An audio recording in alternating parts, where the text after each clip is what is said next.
Everybody, welcome back to another beautiful podcast hosted by some Gen Z children. My name is Oscar. I didn't know we were going to be formal in this interview. Give your name. Carl. That's Carl. Carl. You're supposed to say that's Oscar. Oh. Say it. That's Carl. That's Oscar. And we are young and opinionated. What did you say? What did you say? What did you say? You said young and opinionated. You said opinionated. Yeah, opinionated. You said it wrong. Opinionated. Young and opinionated. Have I already said this wrong? Yeah. Like episode 58 and I still haven't said young and opinionated right? The last podcast we talked a lot about going back to school. Carl went back to school. So if you could share with us how was it, please do right now. How was your first week back to school? Actually, it's the third week. It's nearly a month. Oh. How has your 3 weeks of school been so far? So, my first week back, it was decent. Yeah. Nothing much. I got to meet my teachers. I got to see who they are. Actually, I didn't meet one teacher until today. I barely just met him. But other than that, it's been chill, I'd like to say. Right now there's a shortage of teachers and staff for schools because they're getting underpaid. And there's this one thing going on, I don't know, some election or something. We're voting on something here to raise the taxes so teachers can be paid more. What do you think? Would you sacrifice paying more taxes as long as the children get to have a better education? I personally would. Kind of. It depends on how much they would raise the taxes. Because, I care about children, but, I'm not going to spend another, $2 on them. Maybe $1.50. But $2 is just asking too much of me. This is a real thing. This is a real problem. Not Dib Sherlock. I'm in school. I know that. I don't know how bad it is. I barely just met my teacher, and it's the third week. What's the most boring class that you have? I would say band, not because it's a boring class, Jesus. but because it's early in the morning. It's my first period. I want to sleep anyways, and then we're going over basics right now, so, it's not that interesting. What about the most exciting class you have that you get so pumped to be in? I think it'd be engineering. Yeah. We're doing a lot of hands-on activities, and we're actually working with the equipment, so that's fun to do at 9 a.m. in the morning. So how many fights have there been so far in the 3 weeks that you've been in school? 1. And even though that doesn't seem like much, that's already a lot because it's been 3 weeks. And you say you don't understand why people fight. You just don't understand it. Could you elaborate? If you're gonna fight, do it outside of school because you're gonna get in trouble. You know you're gonna get in trouble. You know that guy's gonna get in trouble. You know you're gonna get in trouble. You know that the people recording you are gonna get in trouble. Everyone loses here. Just save the beef till after classes. What was the first fight you ever saw? How did that go? The first ever fight I was actually a little bit involved with. That sounds like I was involved with why they fought. I don't know why they fought. But what had happened was there's 2 girls. I'm going to name them Girl A and Girl B.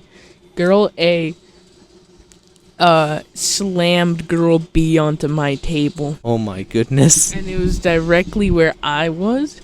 So I just had to witness that, and I scooted to the other extreme of the table so fast. I was terrified, man. I left all of my stuff. I left my phone. I was traumatized, man. And then just Girl A kept beating up Girl B, and then at some point Girl B just delivered a right hook, and Girl A gone to the punched onto the floor, and then Girl B just you know what I mean? I ain't trying to get in trouble, nor am I trying to write a witness statement. When you're a witness, it's like 10 times worse than when you're involved, because of the fact that you have to write all of this paperwork, and it's so stupid.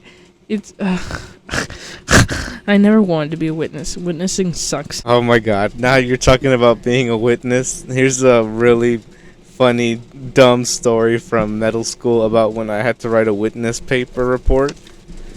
All for the wrong reasons. So pretty much this one kid, I think his name was like Juan or something. If it's not it's now Juan. They found he had a knife in his pocket or something. He was carrying a knife in school. So he got in major trouble. And people were like reporting him and just snitching on him in middle school. I don't know why. I hope this is real in my memory and I didn't just make it up. But I remember the teacher literally stopping the lesson and saying, "All right, everybody, just if you know anything, just write it down. Let's take some time to write down some witness statements right here, right now about this Juan guy." And then she just really wanted any dirt on him, anything at all. Like the most pettiest crime, just write it down. And I was so dumb just to write down the most stupid thing ever. I'm so stupid, man. I'm kind of retarded. But I wrote down that at lunch in the line, he would cut me. And he had a knife, so it sounded really bad. And then I remember literally like the next day, like someone administration came with a golf cart and picked me up and literally took me to the office just so I can like file a real report, like an assault report. And they're like, "Yeah, we read your note that he cut you." And I'm like, "No, he like cut me in line." He didn't cut me with a knife, he just cut me in line. And they're like, "Oh my goodness. This is just messed up. Go back to being a scholar. Goodbye." I go back to being a scholar. So yeah, that was the time I wrote a witness report, and I never wrote one again. Speaking about knives, all the way back in elementary school. Oh my god, no. Okay, if I remember, it was fourth grade. It was a nice morning, and I entered school. I was running a little late, and the fourth graders are in a back building. Do you know the back building that's right next to the gym? Yes, I know that. Right there, and it's right next to the bus loop. So I walked into my classroom hoping that it wasn't my class that they're out there for. To my surprise, it was my class. There's this one girl, I will not say her name, but I will call her Juanita. Juanita, she had a full kitchen knife in her backpack. Do you want to hear why she had a kitchen knife in her backpack? Why did she have a kitchen knife in her backpack in the fourth grade? She was gonna walk home after school, and she had it there for protection. Oh my goodness. Yeah, guys, I kind of need to be protected. I have to go to my job as well in the bakery. Thanks to Juanita, now everyone in Goshier Elementary gets backpack checked. So recently you had a pet rally, the first one of the year. How did it go? Imagine you are a sardine. Now imagine you are packed with 50 million other ones. That's how it felt. Here's picture evidence of this occurring. Thank you for showing that to our audio listeners. You're welcome. So, it was not good. We were packed in together. It was all the school. I don't know, it was just very uncomfortable. I mean, you had to sit there for like 30 minutes, listen to some people talk. They were shouting a lot. Bro, my ears hurt so badly. Everyone was just screaming at the top of their lungs. And then we did this little spirit stick thing. And we're supposed to do it next month, too, to actually win it. But, where you have to scream the loudest. And, like, the freshmen were right in front of us. And they just let out these blood-curdling screams. They were just like, it was horrible, man. Well, they haven't hit puberty yet. And then the juniors who were right next to us started stomping when they screamed. And just all of the bleachers shook, man. I was ready for them to collapse in. You were gonna end up crushing someone and just killing them. Dude, it was gonna be grim, man. And then they started throwing things at us. I still do not know to this day what they were throwing. I just know that they threw things. Usually they'll throw like shirts and like school stuff. Like, I don't know. No, these weren't shirts or something like that. These were genuine items. I don't know what they were. I remember one time they were like throwing like a rally or something to support the girls' basketball team. And they were throwing like shirts to support them. And then one of my friends caught it and he threw it back because he didn't like care for the basketball team. He was like, man, who cares about the girls? And he just tossed it back. The coolest part has to be the marching band, because I love the marching band. Shout out to my friend who's in the marching band. But B, the way doesn't say their name. Shout out to them. They know who they are. Hey, and the entrance that they did for all the I was gonna call them special kids. No. Oh my god. Special in the sense that they're like the athletes and I don't remember what the other team was. I'm pretty sure it's like the smart kids. Well, that sounds fun and all. So how many fights do you think there'll be by the end of the year? Oh, definitely 5. Last year we had table A and B girl. On that same day we had people, fight at the stairs. On another day, I already told this story in the podcast, I think. Did I? Yes, just make a summary. So there's this one girl, and then other girls began to pick on her or something. Either way, they made her mad, and then they got into a whole fight. But to end it all off, she got onto the table and just body slammed onto them. And this isn't a small girl. No, fam. Plus size, there you go. I know there was a term for it. Plus size. Call her up. I don't think I will, but her name has now been changed to Pedrita. What? Pedrita. Shout out to you, Pedrita. Oh, and yeah, of course, in the last fight, pretty sure last fight, it was in the bathroom, they fought, and then they broke one of the assistant principal's arm. Not arms, I meant wrists. Oh my god. But it was such a bad injury that even this year she has a metal something in her wrist. They're both in jail. Oh, are you sure? Dr. Shelley told us. You believe what Dr. Shelley says? And our officer, Jose. His name is Jose. He's an officer. He's a fake officer. Of the year. The fake officer of the year award goes to Jose. No, he was on the news. He's the real deal, man. He's chill. I already forgot who was my officer. He was a really tall dude. And he was so qualified to be a real officer that he literally got promoted to a real officer. So he left the school. But he stopped so many fights because he's just so tall and strong. He literally lifted a kid off the ground and put him against the wall to stop a fight one time. So Carl's teacher left her again. How do you feel? I feel sad that she had to leave, but I feel happy that she left to provide for a better future for her child. Amen. So today Carl had a crazy bus ride back home. Could you explain and how it went? It was horrible, man. I'm traumatized. I don't want to go to the bus ever again. The bus was late, first of all. And I'm not talking about, it was a little late. It took a second to get here. No. I took like a lot of time. I got onto my bus at 2:43.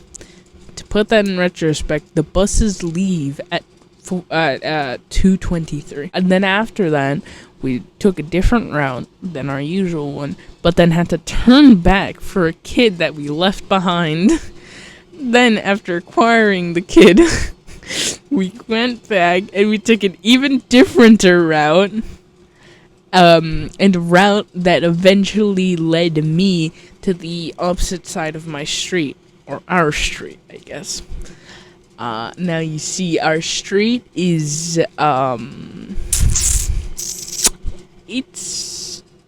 what is that? An intersection? Yeah. I doubt that's an intersection. Look, listen. Cars are coming and going. It's a street. You know the deal. They're fast. I will die. But I had to get across. And in my little head, I thought, I can either do one of two things here. I can either wait for Oscar to come all the way over here, make a U-ey, will take me, wait until the cars clear up, and go back. Or I can run across. And eventually I opted out for option number 2. Nathan did it. I meant Matt did it. I can do it too. He literally booked it with his bicycle across. He didn't even look both ways. He just went for it. So I did that, and I ran across. I probably looked stupid to all the incoming cars, but I ran, and I made it. I was telling Carl what would happen if she tripped and just fell down. I would cry. I wouldn't even bother getting up. I'd already consider myself dead. Just get into a ball and just cry. Tears. Weeping. This little intersection street of ours is pretty dangerous if you don't cross right. And unfortunately, poor little me, in 6th grade and 7th grade, I used to play around in the street like almost every morning. It was so crazy. It was so dumb. Because my bus stop in 6th grade and 7th grade, there's only 3 of us. And we all like bonded over being all alone in the bus stop, waiting for the bus every morning. But we had to kill the time because we had to wait and we had to kill the time. So we invented a game of just running across the street in the morning when it's still dark and then coming back safely. Yeah. I remember running across and then being like, yeah, that was fun. And then I ran back and then I got stuck in the middle because cars came. I was like, oh no, what do I do? And then eventually they all passed and I ran back and I was like, oh man, that was a close one. And then one of my other friends there was a football player, so he just bolted it and just ran back and forth easily. And then the other guy was a little guy, so he got stuck in the middle twice, but he also made it back safely. Until one day I got stuck in the middle and then the bus came and I was like, oh no, I hope the car stops so I can go. And then they did luckily stop. And then I came running and I was like, oh man, that was a close one. I almost missed my bus. You do know that they're required to stop when a bus stops. No man, I've seen some cars just flow by and I was like, I could die here. I know, right? Like some cars don't respect that and they just they pass the bus stop or the bus and just go on. But you're meant to stop. Like, both lanes are meant to stop when a bus stops. Yeah. So that was Carl's story about the bus. She's never going to ride the bus again. She'd rather walk like an hour to school rather than face the bus again. I've been traumatized, man. I don't know what you want me to say. Guys. Speaking about riding, recently Carl has found her love for Lamborghinis over Bugattis and Ferraris and everything. Out of everything. No, a Lamborghini? Technically speaking, if you want to call out my personal interest, I would say a Beetle.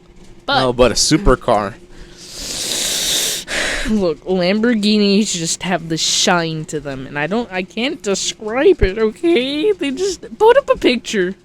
There, right there, look at it. It's so beautiful. Did you put up a picture? I'm gonna put up Dad's truck. No! I hope it's a Lamborghini, and if it's not a Lamborghini, just picture it in your mind with those edges and those eyes and the shiny Lambo. I can't believe Carl picked a Lamborghini over like a Bugatti that looks so nice there. And my favorite car ever made is the Ferrari. I like the California one and the Spider one. They're all really good. I love the history of Ferrari. It's great. It has a great story and it has beautiful cars. Carl isn't a fan of Ferrari. I am. I do like Ferraris. Ferraris have their qualities, and I like them. Every time I see any supercar, I get so excited. I literally pop out my phone and take a picture just because I love to see them. I saw a Lamborghini at Walmart one time. I took a picture. I saw a Ferrari at a laundromat. Out of all places, a laundromat. And I took a picture. I like the Ferraris with no roofs. But I know it would be really bad here in Florida because it's just going to rain.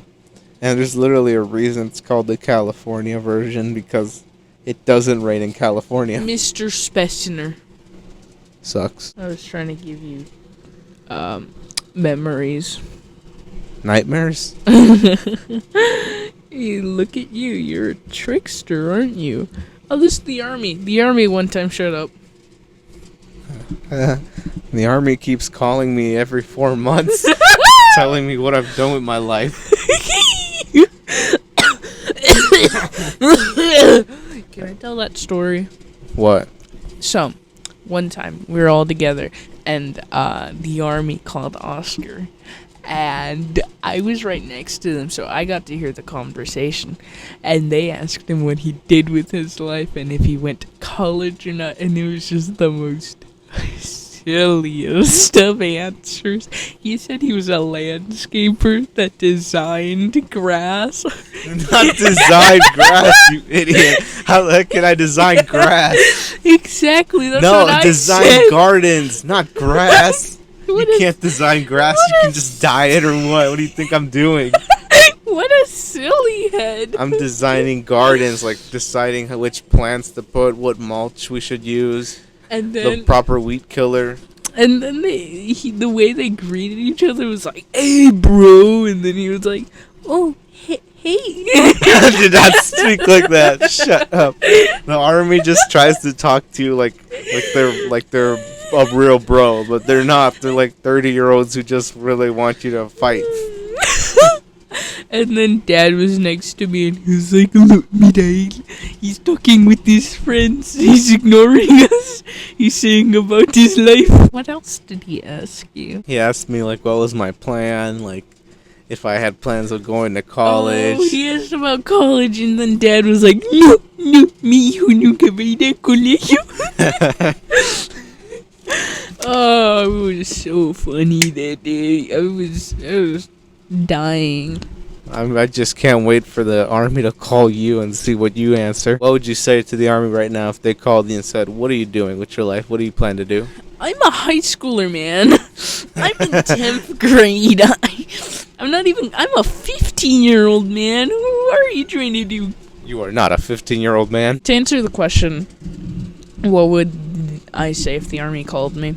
If they magically got my number? I can't even decide whether I'm gonna do dual enrollment or ACE courses, man. I don't know what type of answer you want from me, but it's a no. Sorry, not sorry, dude. I just am not fit for the military, man.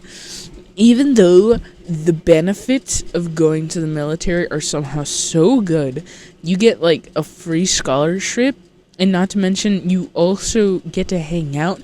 And there's this one guy who said that they had barbecues and they did flips off of helicopter into the ocean. Dude, it was cool. But I am still a 10th grader and don't know what I'm going to do with my life. So, sorry, not sorry. Not for me. I've been getting these ads or videos, recommendations on Instagram about cars. just because I searched up for the Ferrari once, and now I'm getting all these douchebags in their cars. And literally the craziest thing. I thought that sneakerhead, the toxicity of the sneaker community was bad. Oh, it's really bad with these car dudes. I get the whole thing about masculinity. I myself, masculinity, yeah, that's me. I represent masculinity, but come on, man. How are you downplaying a automatic transmission? These people are crazy on Instagram. They're literally like, why would I even drive a car if it doesn't have a stick shift? I don't get the whole thing about the stick shift. Why are they so crazed up about a stick shift? They want the car to be stick shift forcefully or else have no car. They're like, I'd rather ride a bike than ever drive an automatic. I love my automatic. So what? Screw your stick shift. What do you think, in your personal opinion, is the most toxic fan base? I know the gaming community can be a bit toxic at times. The most toxic video game community of 2022 is Valorant. I've heard of Valorant, but I guess maybe, yeah, sure. First-person shooters are usually toxic.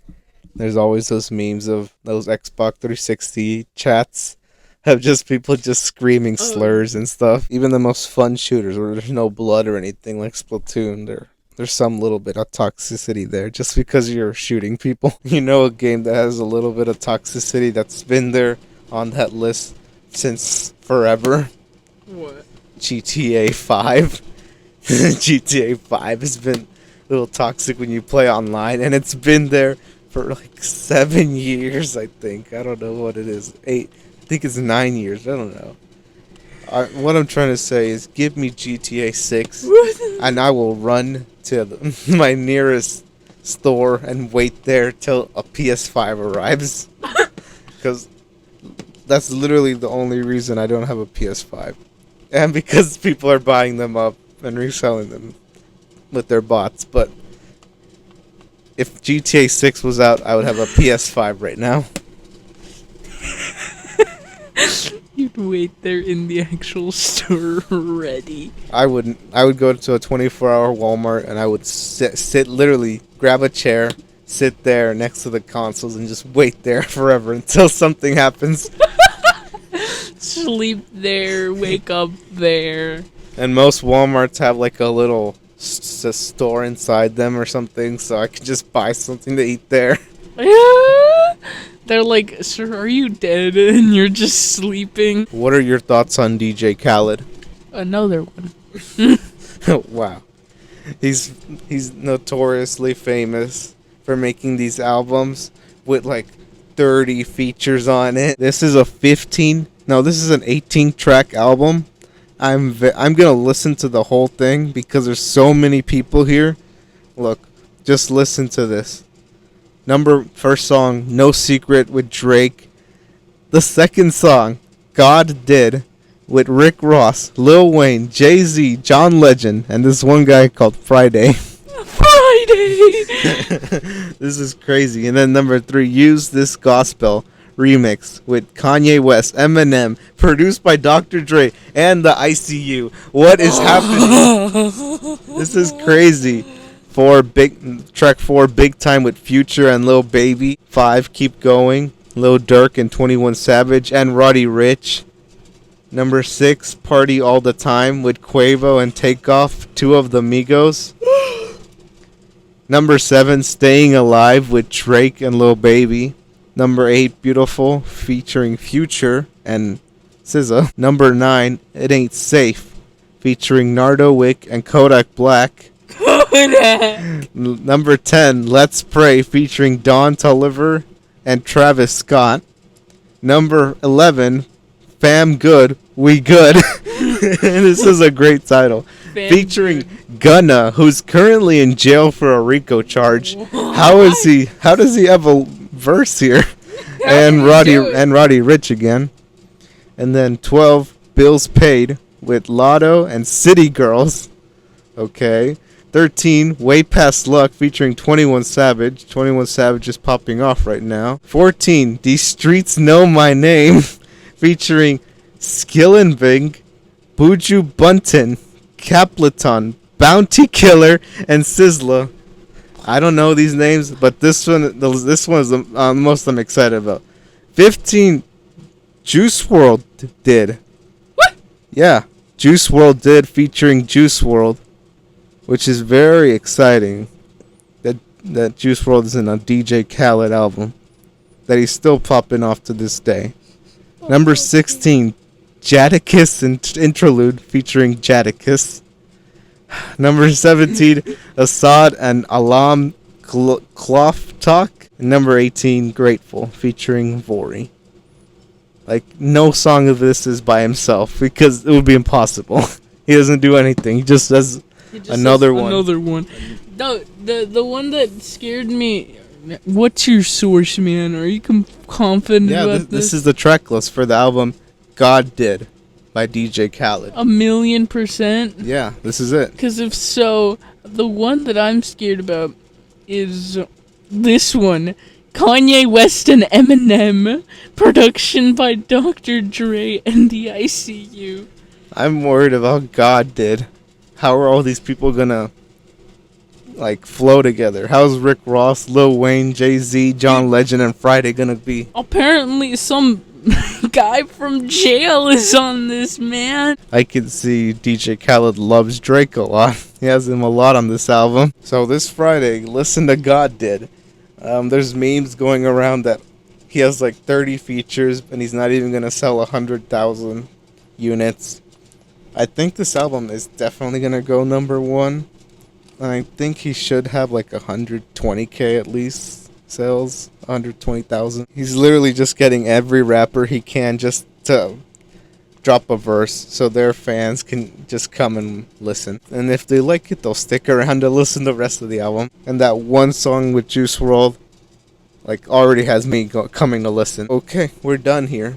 Go listen to God Did. Carl, give us the words of wisdom. I actually got them ready this time. They will try to close the door on you. Just open it. DJ Khaled. Come on. With this what face. What? Let me read it again. They will try to close the door on you. Just open it. Just okay. I guess. Why not? Yeah, I don't know it. I don't know either, but that's what he said. It kind of makes sense when you think about it. It's very deep. This has been a fun episode. It's very cold. We're in Carl's bed.